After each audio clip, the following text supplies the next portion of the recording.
So everybody's still bullish about this Bitcoin chart?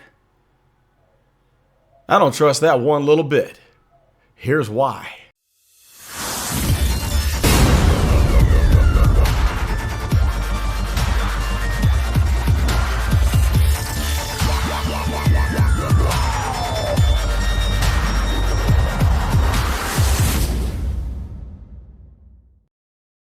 What is up, gang? It is I, Carlton Flowers, your crypto pro. Yay! That's hot coffee. Well, tonight we have a very interesting Bitcoin chart to discuss. A very interesting chart. So we're going to break this down on the 4 hour, the 1 day, and the 1 week. Take a look at the DXY and sneak a peek at the DJI. So let's have a good time and break this down. And first and foremost, please realize that this is not financial advice. No. I'm not a predictor, prognosticator. I'm none of that. I am like you. I'm looking at this chart trying to make sense of it so we can understand what's going on and maybe break down some possibilities based on probabilities of what the next movement could be with Bitcoin. All right, let me put on the spectacles so we can look at this chart a little bit more closely.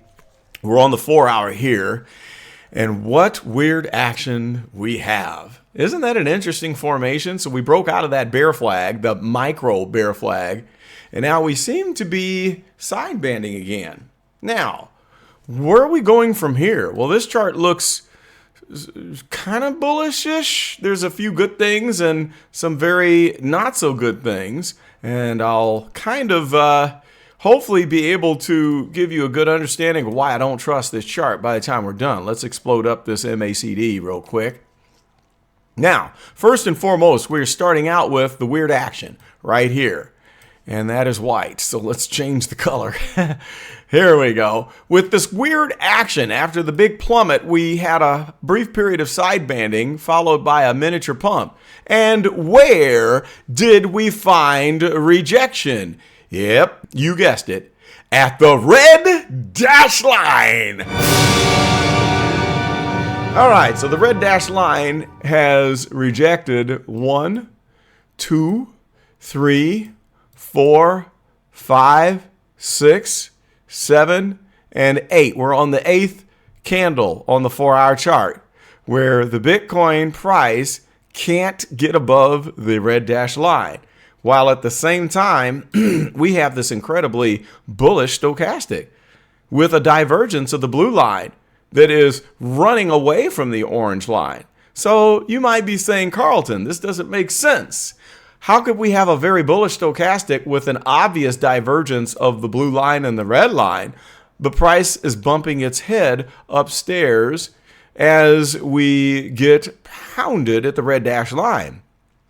Well, we also have this nice bullish crossover right here on the MACD histograms where we see that the blue line is definitely above the, let's get an arrow there, definitely above the orange line.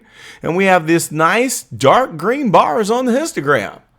So why aren't we pumping, you might ask? Well, this is what I call a divergence and something that I don't trust. So we get this weird little formation that seems to be losing its steam as we keep pounding our head upstairs on the red dash line in this area, while the stochastic is flying up and looks like it is ready to enter into the overbought zone. It's trying to get above the 80 line, and everything else is looking kind of bullish except the price line. And notice that the price is centered around this volume cluster right here at the 360 area. And the volume cluster has a gap right above that, and we haven't shot through that gap. That's not a good combination to me, and that is precisely why I do not trust this ugly formation. Now, what is it even making? Is this a flag, a pennant? I don't know, because you've got this big downward movement and then this weird little curling up and kind of Almost looks like a cup and handle, which is usually a bullish formation under regular market conditions when the markets are going up, but we're not in a bull market. So that certainly is not a cup and handle. And usually you don't have a cup and handle that has a left side with a vertical wall. That's very odd. All right. So the 4-hour chart, if anything, is telling me that we have a very strong resistance at the red dashed line and no indication that we're able to break this and to break out of the gravitational pull of the volume node that we see here that peaks out at about 19,365. Okay, well, let's clear that out and let's try out the 1-day chart. Here's the 1-day chart. Let's scrunch this down. See what it looks like here. Well, this looks even more bullish, except for one thing. First of all, we have a nice stochastic crossover finally that happened in this area. And we have the blue line that is clearly taking away right from the orange line. It's just soaring straight up in the air and diverging. We also have what appears to be a possible crossover of the oscillators here. We had a touch point of the blue line to the orange line there, and it fell away, and now it's another touch point. We had all of this nice light red action, but then the dark red came in, and now it's back to light red. So you would think that we're trying to work our way back up to the zero line, where it ends up coming up here and crossing up above. But then what do we see in the price? Well, we see the violation of the red dash line, and then we come back up with a nice green candle that stopped right at the red dash line. Once, twice, 3 times a lady. I'm thinking that this is probably going to be followed by a red candle. Maybe this is the next thing to happen. It's possible that we could come up and move to the point of control price, but what troubles me is that we have 3 candles rejected at the red dash line, so we don't have any indication. We have all of this strong movement here and here, but we're not breaking the red dash line. So that tells me this red dash line is a very strong resistance, coupled with an overall downward momentum in a bear market. Okay? Is it possible that we break out of this? Yeah, I mean, it's possible.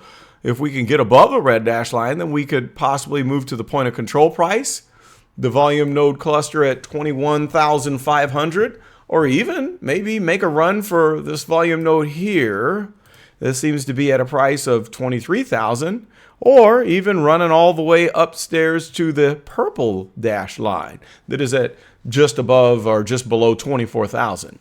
All of those things can happen, but right now it kind of looks like the probable move is rejection at the red dash line. All right? So maybe 60% chance of this happening and 40% chance of this happening. That's what I'm thinking that we'll see. That'll probably be clear to us within another day. We'll know which one is going to win out.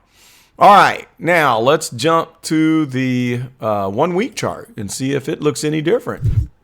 Here's the 1 week. Let's scrunch it down. And we have a new line, a new channel that I've put on here. This one right here, this parallel channel with this upper and lower region, that's new. I just put that in. And the reason is because we have number 1, the high point, followed by number 2, a lower high and a rejection, followed by number 3, a lower high and a rejection, which this one didn't even make it to that channel. But when we connect the dots, it gives us the possibilities. And the longer that we sideband, it looks like we could come up, like if we break the red dash line, we could come up to maybe the prices that we were just discussing, which would be right here, somewhere in the 23,000 area. But that goes above this volume node right here at 20,000 on this one. Overall movement is downward. So we could possibly work our way up and get back up to the upper limit of this parallel trading zone. But right now, as we're looking at the stochastic and the MACD, we don't have an indication there that will reverse, because right now it's saying downward. All right. Do you see how the blue line is below the orange line and they're both pointing down? See that? It says we're dipping down and probably are going to revisit the oversold zone, where the blue line is already in the oversold zone. And then we have some very slight green candles going on the histogram, but the oscillators aren't breaking this trend line that I've drawn. So I don't have a great indication telling me that we're going to move up instead of falling down farther. Now, if we fall off of this right here, and that is at a price, the peak node is at 20,000. If we start falling away from that, then we're going to go down here for this 15,000 node. There's nothing to catch us because you got a slip zone in between these two nodes, between the 20,000 and the 15,000. There's a slip zone, and then of course you've got the big bad volume node that is downstairs at 10,000. Right now, all of the indications are telling us that bear market continues and that this is the direction of the channel. There's no evidence proving otherwise. And we haven't even released the Mt. Gox coins yet. Plus, we've got China on the verge of collapse. And we've got the U.S. economy that is pretty much doing terribly right now. We are in a recession where they're changing the rules of what a recession is, so we don't have to call it a recession, but sometimes you got to call a spade a spade. We also have Russia about to shut off Europe of their natural gas supply, and the economic conditions in Europe are looking dire. And we've got lots of negative reports going on. If you keep up with people like Stephen Van Meter, go look up his last video where he's talking about a crisis that's happening in Europe as we speak due to the natural gas and things that are going on with the banking. And so everybody's printing money right now like bananas. And as long as that continues, I'm not trusting the rest of this month to turn out very well. So we might bounce up, but it's probably going to resume. If we do get that bounce up, we're going to resume this downward action probably along this channel and start to check out some of these other lower volume nodes, okay? That's what I'm banking on. I don't see anything saving us from this. Well, let's flip it up a little bit and check out the DXY right here. Here it is on the 1 day. And what was I telling you before? Oh, no, this is the DJI. The Dow Jones is rebounding. We got a nice crossover right here, which looks bullish, and it looks like we're bottoming on the histogram with the MACD. So we'll probably come back upstairs and get rejected at this trend line here. So we're coming up there, but with the economy and the situation that it is, I fully expect a rejection, and then we'll continue the downtrend, all right? Now, let's check out the DJI on the 1 week. And our little rebound doesn't look too strong here, but there's a massive crossover here. We're coming down out of the overbought zone, and it looks like we're done with this MACD histogram going strong green to weak green, and a crossover the oscillators here is about to happen. Now, with whether this makes it all the way up to the blue line or not is beyond me, and I don't think it will. So this is probably going to continue the overall downward trend as we are in a recession. All right, now let's put this, flip this back to the 1 day and check out the DXY, which is at 109 right now. Now, what did I tell you before? We were looking at the DXY whenever it was correcting, and I said watch out because it's probably going to touch this 50 EMA line and bounce off of it and continue moving up, and we'll probably see the stochastic stay up in overbought territory, which it did. So after we had this touch point here of the 50 EMA, what did it do? Well, it said screw you, I'm still moving up, and it did.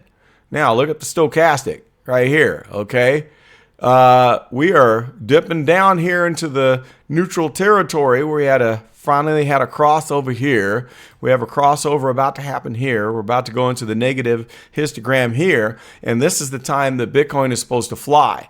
But while we are making these negative movements here, here, and here, you know what Bitcoin is doing? Bitcoin price price, the Bitcoin price is flatlining. It's flatlining. Okay, that's what Bitcoin is doing right now. If you'll remember what that looked like on the 4-hour, 1 day, and 1 week chart. But Bitcoin is supposed to be doing this right now instead of flatlining. So with it doing the flat line, that's not a good indication, because each time that the DXY goes down, that's usually when Bitcoin has its run. But we're not seeing that happen now. Let's just jump this out to the 1 week and see if this can tell us anything. That just looks nasty. This just looks like dollar dominance, like it's just running away with the game right now. So it's going just blowing off steam, right? It's just going blast off, headed to the moon. We got a small red candle happening right here. We have a little bitty crossover that might happen here.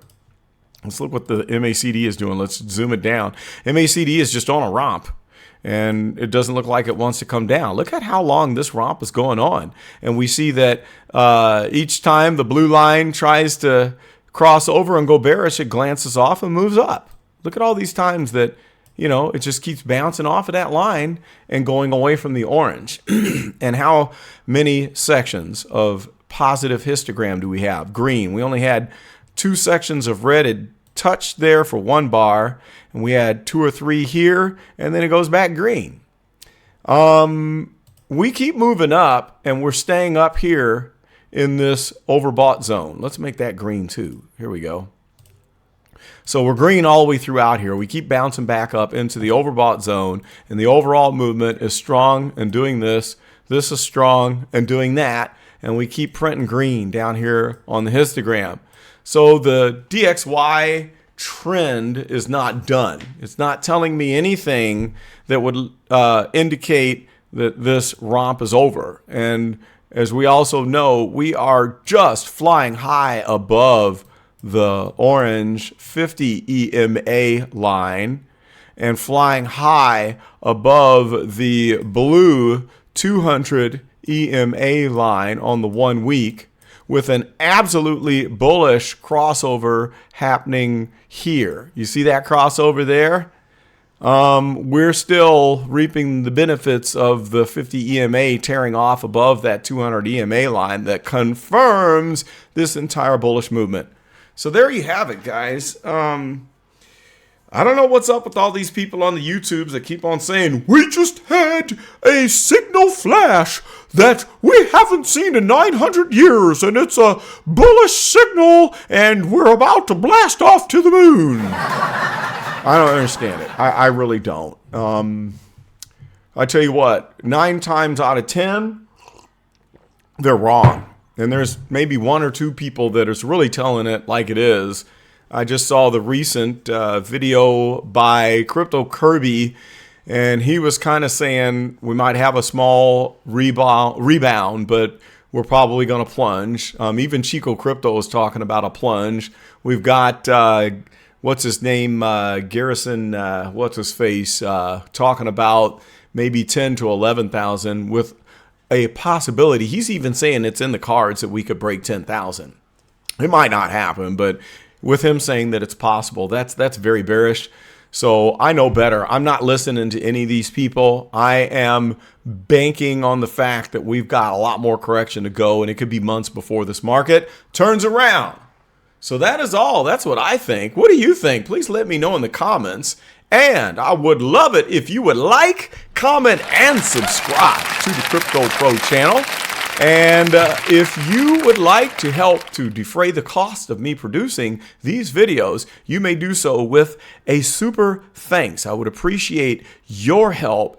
And I also want to give a humongous shout out to some super thanks people of recent, if I can pull it up here. There we go. I'd like to give a major shout out to my brother Carl, brother from another mother, with the super thanks of $10 on the 7th of this month. And he also gave a super thanks of $10 on the 3rd of this month. Thank you very much, Carl. I appreciate it.